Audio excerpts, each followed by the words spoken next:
378। ये आपका प्रैक्टिकल। तो वो डिस्टिल वाटर वाला नहीं किया?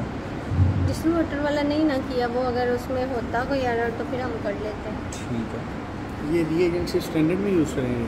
तो स्टैंडर्ड हमने किया है ना, स्टैंडर्ड वाली में। ये जो हमारी ये टेस्ट ट्यूब थी ना स्टैंडर्ड वाली, उसमें हमने 1000 माइक्रोलीटर हमारा रिएजेंट लिया और 10 माइक्रोलीटर हमने स्टैंडर्ड लिया। ये हमने स्टैंडर्ड इस ट्यूब में ऐड किया स्टैंडर्ड वाली में, ठीक है। जो हमारा ये वाली थी ना, ये हमने तीनों में पहले 1000 लिया है, ठीक है।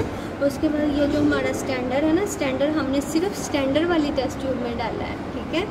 जो पेशेंट का सैंपल है ना, वो हमने जो टेस्ट वाली ट्यूब है ना, जो हमने पेशेंट के टेस्ट के लिए करनी है, उसमें हमने डाला। पहले हम स्टैंडर्ड की वैल्यू इसलिए लेते हैं कि हम चेक करते हैं कोई एरर वगैरह तो नहीं है। अब फिर स्टैंडर्ड और टेस्ट की जो वैल्यू आएंगी उनको आप जो है वो फार्मूला पुट करके तो उसकी वैल्यू निकालेंगे, ठीक है। स्टैंडर्ड और टेस्ट जो हैं ये दोनों जो है वो मेन है। स्टैंडर्ड वाली ट्यूब, स्टैंडर्ड तीनों में नहीं डालना, स्टैंडर्ड सिर्फ स्टैंडर्ड वाली में डालना है। और पेशेंट का सैंपल भी तीनों में नहीं डालना, पेशेंट का वो टेस्ट वाली में डालना है, ठीक है। ये आपने तीनों में लेना है। जो रिएजेंट हमारा मेन रिएजेंट है वो तीनों में लेना है। जो हमारी टेस्ट वाली है उसमें हम सिर्फ और सिर्फ एक पेशेंट का सैंपल ऐड करेंगे, वो 10 माइक्रोलीटर ऐड करेंगे। और जो हमारा ये है स्टैंडर्ड, उसमें हम स्टैंडर्ड ऐड करेंगे। जो हमारी थर्ड वाली उसमें हम सादा पानी ऐड करेंगे।